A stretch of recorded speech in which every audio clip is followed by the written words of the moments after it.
예수를 믿는다고 할 때 그 의미가 뭘까요? 이는 예수 그리스도를 믿는다는 것은 그 말씀이 육신이 되신 또 사람이 되어 오셔서 그가 말씀하시고 가르치시고 행하신 일들을 다 믿는다는 얘기입니다.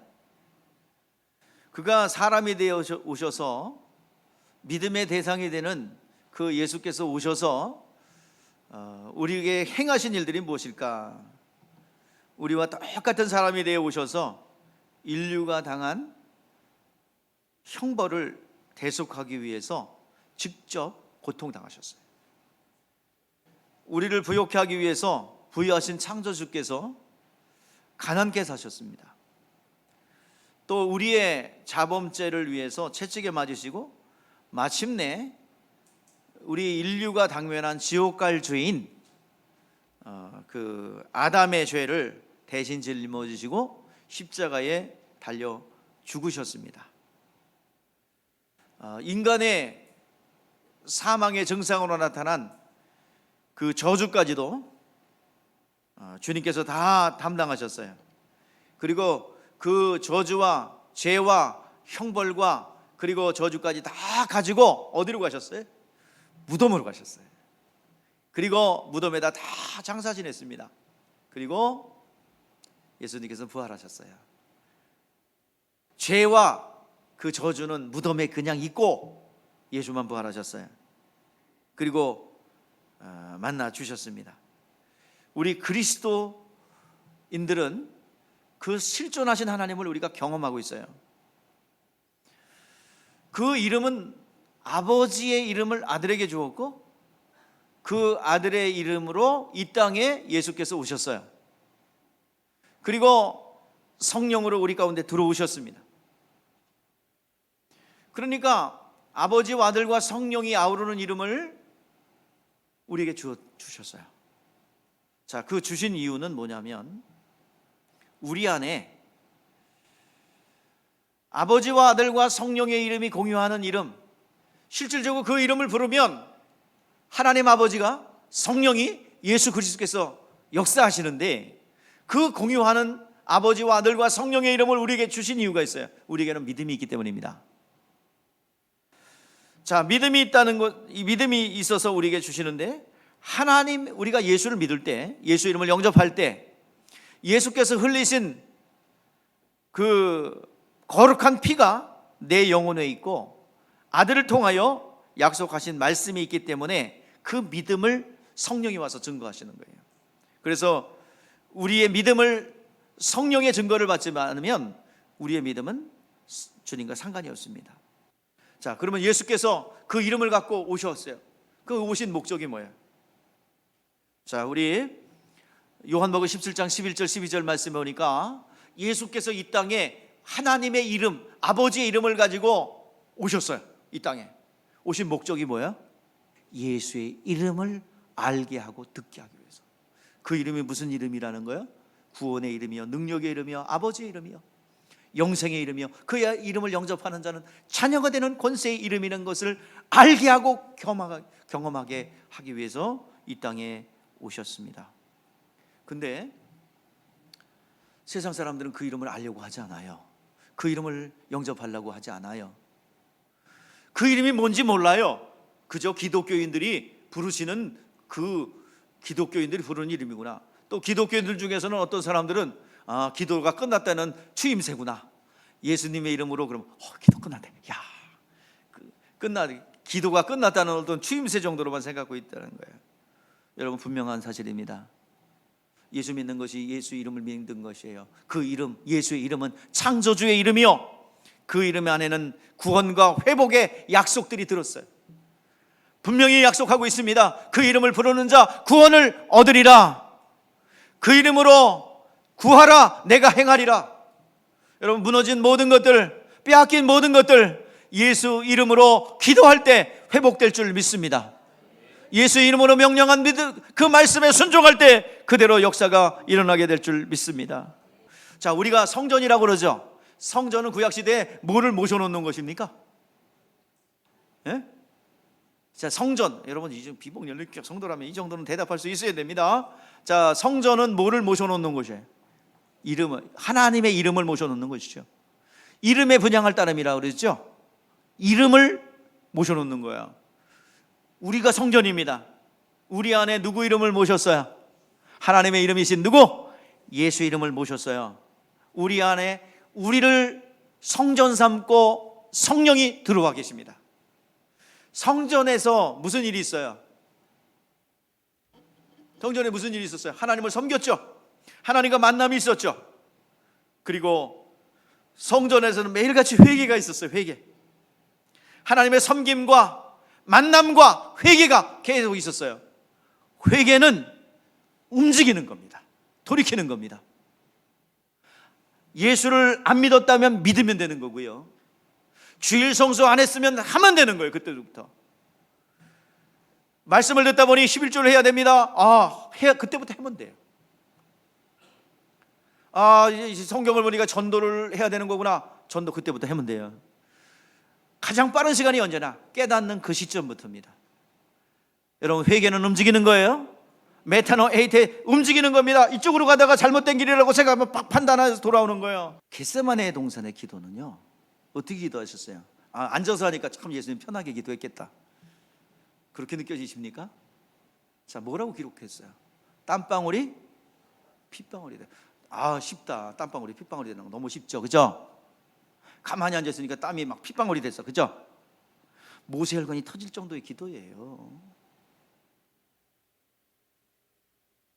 노동 중에 노동입니다. 그것은 성령의 능력으로만 가능한 거예요. 오늘 여러분들 그 이름으로 영적 전쟁을 하신다면 승리하게 될 줄 믿습니다. 우리가 기도하고 그 이름으로 사용하면요, 영적 세계가 움직입니다. 천군 천사도 움직이고요, 귀신들도 막 떠나가요. 근데 여러 가지 현상이 있습니다. 진리를 소유하고 있으면 예수 이름이 역사를 하는데, 여러분들 이제 우리가 주의해서 볼 건 미혹의 영이야. 갑자기 여러분들 어떤 문제가 생기고 갑자기 안 하던 짓을 하게 되는 경우가 있죠. 갑자기 멀쩡하게 사업을 잘하는 사람이 엉뚱한 이상한 그 여인에 빠지거나, 아니면 참 사업을 열심히 잘하던 사람이 노름에 빠지거나 도박에 심취되거나 어떤 곳에 탁 빠져드는 사람 있죠. 이게 귀신의 역사입니다. 그런 거는 여러분들 이제 알고서 해결해 줄 수 있어야 돼요. 가정의 남편이, 아니면 아내가, 아니면 어떤 주변의 교우가 어떤 그런 문제에 빠졌을 때 이걸 해결해 줄 수 있는 능력이 예수 이름의 능력이 있어요. 그래서 여러분들 이 귀신의 역사는요, 매개체가 있어. 귀신의 역사, 이 미혹의 영이 있습니다. 미혹의 영은 관계 속에서 역사하는 영이에요. 신구약을 거치면서 이제 구약과 신약을 넘어가는 중간기 400년의 기간이 있습니다. 이때를 영적 암흑기라고 그래요. 그때는 선지자가 없었습니다. 하나님 말씀이 없었어요. 그래서 이스라엘 백성들은 정말 어떻게 깜깜한데 등불이 없는 밤을 거니는 것과 같습니다. 이 암흑기 시대에는 무슨 일이 있었느냐? 바벨론이 페르시아에 의해 복속되었던 시기입니다. 그래서 그때 페르시아 왕이었던 그 고레스 왕이, 야, 이스라엘 백성들 다 가서 성전 짓고 니들 종교를 믿으면서 살아. 그리고 보내줘요. 성전을 재건하고 신앙생활을 새롭게 합니다. 이제 페르시아가 쇠퇴하고 헬라라는 나라, 여러분들 잘 알다시피 싸움의 황제인 누구요? 알렉산더가 등장하죠.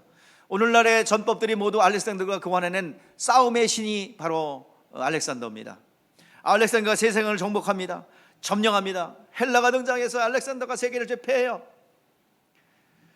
왜 그렇게 세상을 정복합니까? 정복하니까 재밌으니까. 그게 답이에요. 그 우스갯소리가 아니라 왜 그렇게 세상을 정복합니까? 정복하니까 재밌어. 성취욕이 있어요. 그게 답이야. 그러니까 이 세계를 제패합니다. 이 알렉산더가 이 가는 데마다 헬라 나라가 세워지고 헬라 문화가 보급돼요. 그리고 세계를 제패했는데 인도 딱 가요. 자, 드넓은 세계를 다 평정하고 인도에 딱 가요. 인도에 가서 보니까 사막이 있거든, 평원이 있거든. 더 이상 세계가 없네. 이제 정복 끝이다. 재미가 없네. 죽었어요. 그때 나이가 몇 살이야? 32살이야. 자, 근데 알렉산더가 죽었는데 후계자가 없어, 자녀가 없어요. 그래가지고 네 장수들이 나눠서 다스립니다. 저기서 키산더, 리사 바커스, 포톨레미, 셀리쿠스, 이 왕조가 있는데, 자, 이 네 왕조가 다스리다가 안티오니쿠스가 내가 제2의 알렉산더야라고 등장합니다. 그래서 이 왕조가 연합을 해서 안티오쿠스를 대적합니다. 자, 그때 지금 이런 거 모르도 돼요. 모르는 거에 대해서 비참하다. 몰라도 괜찮아. 이거 그런데 이런 나라가 왜 그러냐면 처음에 프톨레미 왕조가 등장해서 이스라엘을 이스라엘 지배할 때 그때는 그 자유를 줬어요. 다 신앙의 자유를 주고 너들 인정해 줄게. 그리고 두 번째 셀리쿠트 왕조가 일어날 때도 이제 그 자유를 줬어요. 근데 누가 들었냐면 제2의 알렉산더라 할 수 있는 안티오쿠스 4세가 칙령을 내려요. 유대인들 보니까 내가 이 제2의 알렉산더 스승이 누구냐면 알렉산더의 스승님이 아리스토텔레스거든, 철학자거든. 그래서 아리스토텔레스가 이 미개한 사회를 좀 개화해야 되겠다. 그래가지고 정복을 하면서 재미를 느껴요. 그리고 내가 제2의 알렉산더야 그러고 안티오니쿠스가요 헬라 도시들을 건설합니다. 내가 다니면서 내가 세계를 정복하고 도시를 세울 거야. 그러면서 헬라 말을. 그런데 유대인들을 보니까 저런 미개인들을 봤나? 좀 이 헬라 문화는요 역동성이 있어요. 부지런합니다. 일하고 막 문화도 즐기고. 그런데 이 헬라의 이 안티오쿠스 시선으로 딱 보니까 아니 미간들 3일을 갖다 쉬어? 3일 동안 안식일을 지킨다고 일을 안 해? 이런 미개한 안 되겠다. 이들을 깨워야 되겠다. 그래가지고 칙령을 내립니다. 유대인들은 너무나 야만적이고 일도 하지 않고 게으르고 안식일을 3일 동안 지키니까 수리아법을 관습의 종교를 추종하게 했고 여호와의 신앙을 대체하면서 그들을 핍박하기 시작합니다. 그리스도인과 여신에 대한 숭배를 강조하고 안식일 준수하고 할례를 행하면 금지하며 사형에 처했다. 거센 핍박이 와요. 곳곳마다 우상의 제단을 세워놓고 여호와의 신앙을 말살시키려고 합니다. 그때 그리고 공공연하게 율법책을 불사르고, 자, 근데 이게 항거하는 자들은 무조건 죽여버렸어요. 아니, 강력하게 조치를 내려요. 그래가지고 이 사람들은 이게 파당이 나눠져요. 여기에 대해서 어떻게 할 거냐. 그래서 어떻게 할 거냐, 항거할 수 있는 법적 근거, 그게 서기관 그룹이야. 성경을 연구해가지고 이렇다라고 서기관, 율법사라고 할 수 있는 이들이 이 성경을 연구해서 딱 내놓으니까 이것을 중심으로 여러 가지 이제 그걸 가지고 근거로 우리는 이런 노선을 취해야 되겠다라는, 이런 노선 저런 노선을 취해야 되겠다라는 사람들이 일어납니다. 첫 번째가 열성문자들이에요. 마카비 가문을 중심으로 반란을 주동합니다. 열성문자들, 우리는 테러를 일삼으며 그들을 혁명으로 힘으로 우리가 이겨야 되겠다, 자격이 되고, 그리고 한편으로 일자치에서 아유 좋은 게 좋은 거야. 헬라 정책에 협조하고 부추긴 귀족화된 제사장 사독의 후손들, 사두개인들입니다. 그 사람들은 거기에 동조하면서 부자가 됐어요. 제사장 그룹들이. 한편 이들 그렇게 하면 안 돼, 끝까지 말씀을 지켜야지. 바리새인들이 일어나요. 바리새인들이 율법주의자들입니다. 그래서 그들은 애국심에서 비롯된, 자 기다리자, 나라가 세워지려면 말씀을 꾸준하게 지키고 기다리다 보면 안식일을 지키고 11조를 잘하고 그러면 나라를 세울 거야. 우상을 숭배하지 않으면 하나님께 어느 날 기다리면 때가 올 거야. 그때를 좀 기다리자. 좀 능동적으로 좀 완급하게 말씀을 지키며 기다렸던 바리새인 그룹도 있어요. 또 한쪽에서는 헤롯 땅이 있어요. 헤롯 땅. 헤롯 땅은 뭐냐면 이왕 왕인 거, 헤롯 왕가가 정권을 잡으면 어차피 이두메 사람 우리 혈통 에서의 후손 아니야? 그러니까 그냥 헤롯 자손이 정권을 잡게 밀어주자, 그렇게 이렇게 밀어줬던 헤롯 당입니다. 정치적인 그런 판단을 해요. 그리고 한편은 에이, 이것도 싫고 저것도 싫고 우리는 산속에 들어가서 우리끼리 좀 신앙생활 잘 해보자 하고 하는 SNF파입니다. 쿰란 공동체를 이뤘던 SNF파, 그들은 산속으로 광야로 들어가서 굴을 파놓고 그 동굴 속에서 자랐던 것을 보게 됩니다. 은둔주의자, 금욕생활을 하며 굉장히 엄격한 고행과 절제하며 광야 굴 속에서 살았던 SNF파, 이런 파들이 다 있었어요. 근데 예수님께서 그들을 아셨고 그들의 마음을 아셨대요. 그래서 그들은 각기 하나님의 나라, 하나님의 뜻 관계없어요. 그들은 각기 분파들의 이익과 번성만을 위해서 추구했습니다. 그거를 예수님은 아셨어요. 이렇게 주님은 사람들 속에 사정을 세세히 아셨기에 그들에게서 달리 증거를 요구하지 않았습니다. 그래서 아예 사람의 증거를 배척하시고 성령의 증거만을 기대한 것입니다. 우리가 주님이 의탁하는 사람이 되려면, 주님이 의지하는 사람이 되려면 사람 냄새가 아니라 성령의 충만함을 덧입어야 할 줄 믿습니다. 성령의 충만함이 있어야 될 줄 믿습니다. 주님이 의탁하는 여러분 되시기를 주의 이름으로 축복합니다. 기도하겠습니다.